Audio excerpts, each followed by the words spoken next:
Hey guys, today I'm going to take you somewhere unexpected. The stars above ancient Greece shift like a living map, glittering cold and sharp beyond the temples of marble and myth. You stand beneath the cracked columns of Delphi, and for a second, the mountain air buzzes it from the wind, but from something older, something not entirely human. Flickering lights hover on the fringe of the night, too slow for meteors, too strange for birds. And beneath your feet, etched into the worn stone, a spiral of symbols glows faintly, as if remembering a language Earth never invented. Careful, thaw be the end. You might never see history the same way again. So, before we descend into this strange story, take a moment to like the video and subscribe, but only if ancient secrets and cosmic questions are your thing. And drop your current location and time in the comments. You want to know where on Earth or beyond you're watching from. Now, take a breath, clear your mind, and let's unlock the myths that may never have been myths at all. You tilt your head back. Orion hangs above you. Those unmistakable 3 stars belt cutting through the night like the spine of some ancient cosmic hunter. You've seen that constellation before, probably traced its outline in the sky 100 times without thinking twice. But here's where things get weird. Why do so many ancient structures from Giza to Mexico to right here in Greece line up with Orion? Some say coincidence. Others, well, they see fingerprints. In the highlands beyond Athens, tucked in the hills that the gods supposedly walked, archaeologists found temple foundations eerily aligned to Orion's belt. Same angular separation, same orientation. It's almost like whoever built them remembered the stars from another angle. A chilly wind brushes your neck as you picture it, thousands of years ago. Stone being dragged across dirt, columns rising, altars positioned just sewn above them. Orion blazing in the night. Historians still argue whether the Greeks intentionally mirrored the constellation, or if the patterns emerged naturally over centuries of building. But then there are the fringe researchers, the ones mainstream scholars side-eye at conferences, who whisper about visitors. Visitors not from the Aegean Sea, but the Orion arm of our galaxy. You duck beneath an ancient archway, your footsteps echoing where philosophers once debated and priests once murmured to gods. Look closer at the carvings. A figure with a human body, sure, but the head? Distorted. Elongated skull. Eyes just too large, almost insectal. Ah, classic alien trope, you might chuckle. Except this one's not in a movie, it's chiseled into rock that's 2,500 years old. You run your hand across the worn surface, fingers tracing the spiral glyph beneath the humanoid's feet. That same spiral appeared in ruins scattered across the globe. In Egypt, in Mesopotamia, even among South American cultures that never supposedly contacted the Greeks. Let's zoom back to the stars for a second. Orion isn't just some cosmic decoration, it's been obsession fuel for humans. Since we learned to look up, the Greeks called Orion the mighty hunter, a demigod so enormous his outline fills the heavens. But you start wondering, was that myth born from imagination or memory? Imagine, long before stone temples, long before Homer's epics, ships not carved from wood, but forged from unknown alloys descend through the atmosphere, their hulls reflecting those same 3 stars. Ancient eyes watch, afraid and awestruck, as beings unlike anything terrestrial emerge. Not monsters, not spirits, something else. Tall, humanoid but wrong in proportions, limbs jointed oddly, faces hidden behind luminescent visors or organic exoskeletons. They teach, or conquer, or simply observe. The stories get muddled. Over generations, they become gods in the retelling. And those visitors? Maybe they left. Maybe they stayed, cloaked in myths, hiding behind names like Orion or Zeus or Apollo. You've heard the tales, gods descending from the sky, lightning flashing, voices shaking mountains, sounds divine, or advanced. You pass another ancient Scythid ruins of Eleusis, sacred to Demeter and Persephone. Their rituals spoke of descent into the underworld, of rebirth, of hidden knowledge. But look at some of the frescoes, see if your eyes adjust. The underworld sure resembles a cavern, maybe even a ship's belly, with lights far too artificial for candle flames. Historians still dismiss those interpretations as fantasy. But there it is again, the same spiral, etched beneath Persephone's feet, glowing faintly under the right light. Remember that symbol, We're going to see it again and maybe understand why Orion's belt isn't just a star pattern. It might be a celestial address. The night sky crackles faintly as you keep walking, and somewhere, above Olympus, strange lights dance beyond the clouds. The air grows colder as you follow the twisting mountain path upward, past jagged stones and olive groves whispering in the dark. Ahead, Mount Olympus looms not just as rock and snow, but as legend incarnate. You've heard it your whole life. Home of the gods, throne of Zeus, playground of immortals tossing thunderbolts round like party favors. But tonight, standing in the thin air beneath those peaks, you start wondering, were they ever gods at all? Your boots crunch over the gravel as another flicker of strange light dances across the clouds. It's easy to dismiss a plane, maybe, but your gut says different. And history? Well, it's been full of cover-ups.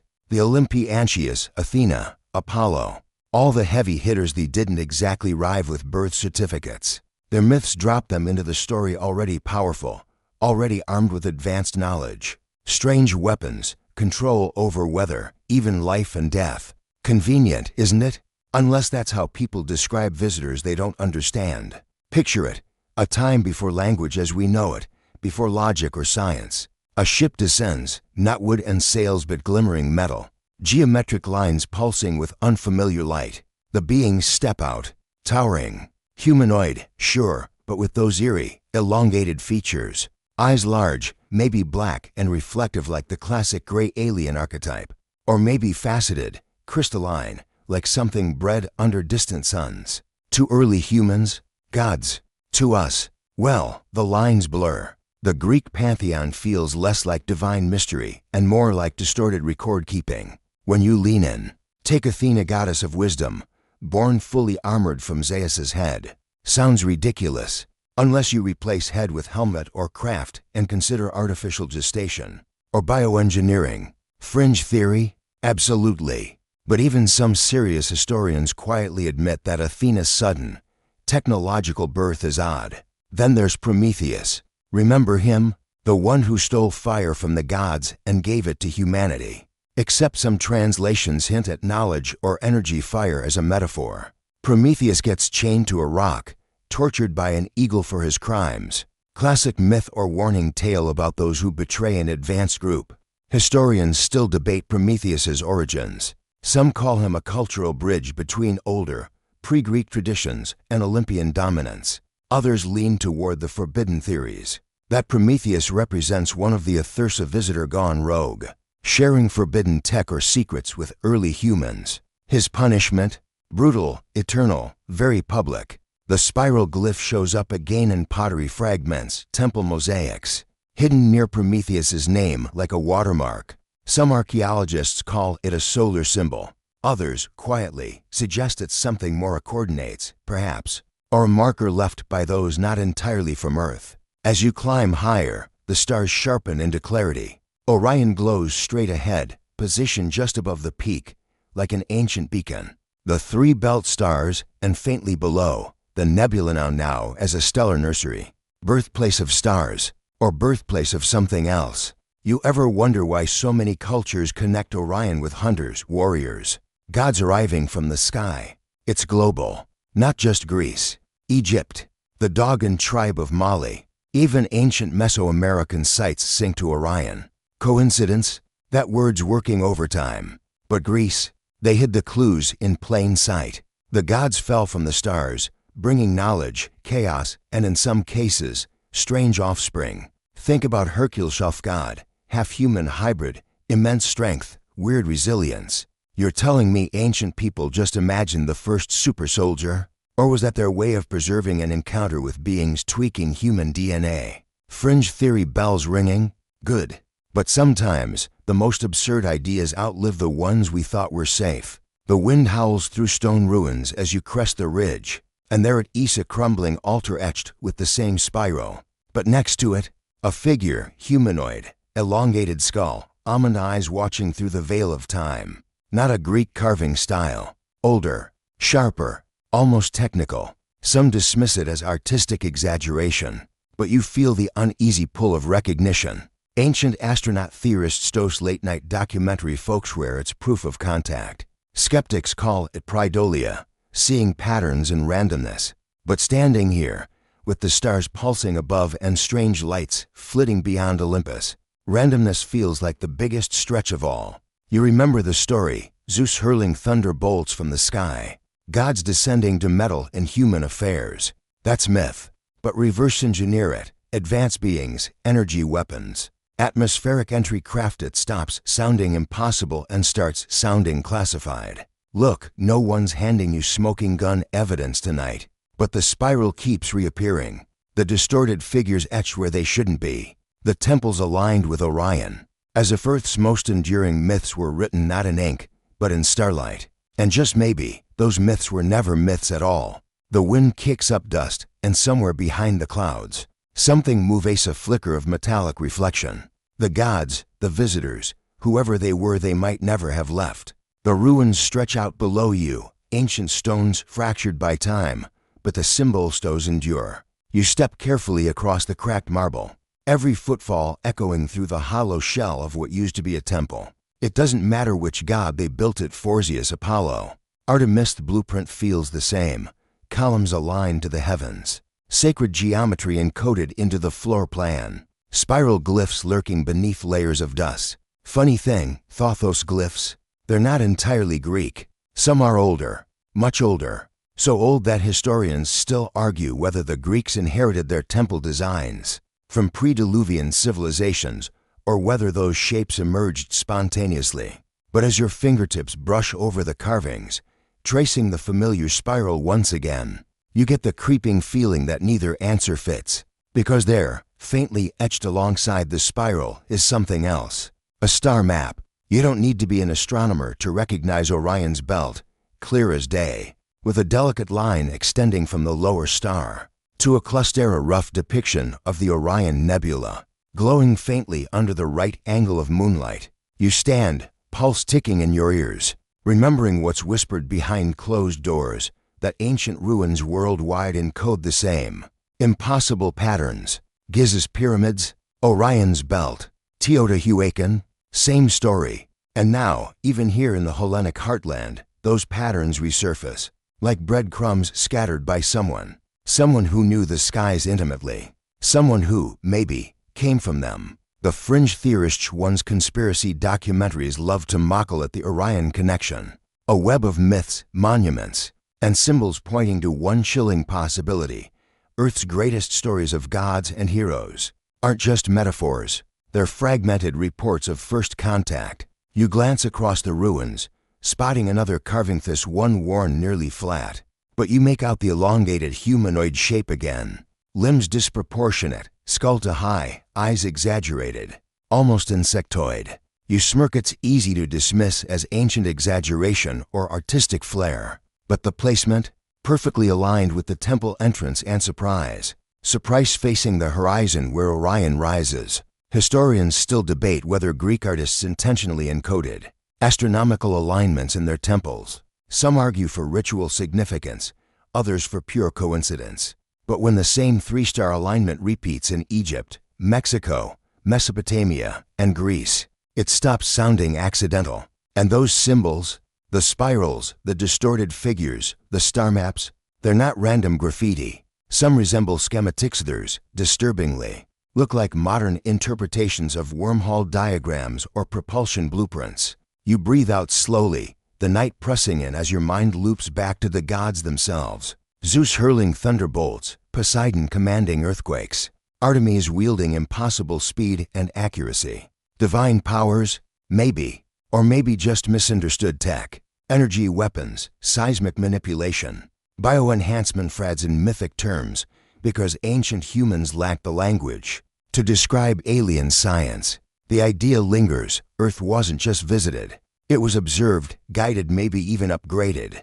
You think back to Hercules, Perseus, hybrid demigods bred for strength, resilience, perhaps even obedience. Genetic experiments dressed as heroic legends. Far-fetched, definitely. But remember, we're already knee-deep in spiral glyphs and temple alignments that defy pure coincidence. Then there's the real elephant in the room, the mystery schools. You've heard of Themaluzinian rites, Orphic initiations, rituals promising divine knowledge or ascension. But peel back the spiritual facade, and you stumble onto repeated accounts of encounters. Strange beings appearing in hidden chambers, lights brighter than torches, hovering objects, symbols glowing in ways oil lamps never could. Some dismiss it as hallucination or poetic metaphor, but buried in the scrolls, descriptions of entities that, frankly, sound more like interdimensional visitors than figments of religious ecstasy. Elongated bodies, luminescent skin, eyes like polished obsidian, and always the spiral. You brush dust from one last carving at the temple's edge, a humanoid figure, extending an outstretched hand toward a cluster of stars. The message feels obvious now. They didn't just descend once. The contact, the influence, the hybrid stories they might still echo through our DNA, through whispered myths, through monuments built to endure even when memory fades. And maybe that's why modern sightings, strange lights, and inexplicable encounters never stopped. You turn your gaze skyward. Orion glows brilliant above, the nebula pulsing faintly like a cosmic eye watching back. You wonder maybe those so-called gods didn't leave. Maybe they're waiting. Or maybe they walk among us, disguised by biology, hidden in plain sight, watching their ancient stories slowly unravel under modern eyes.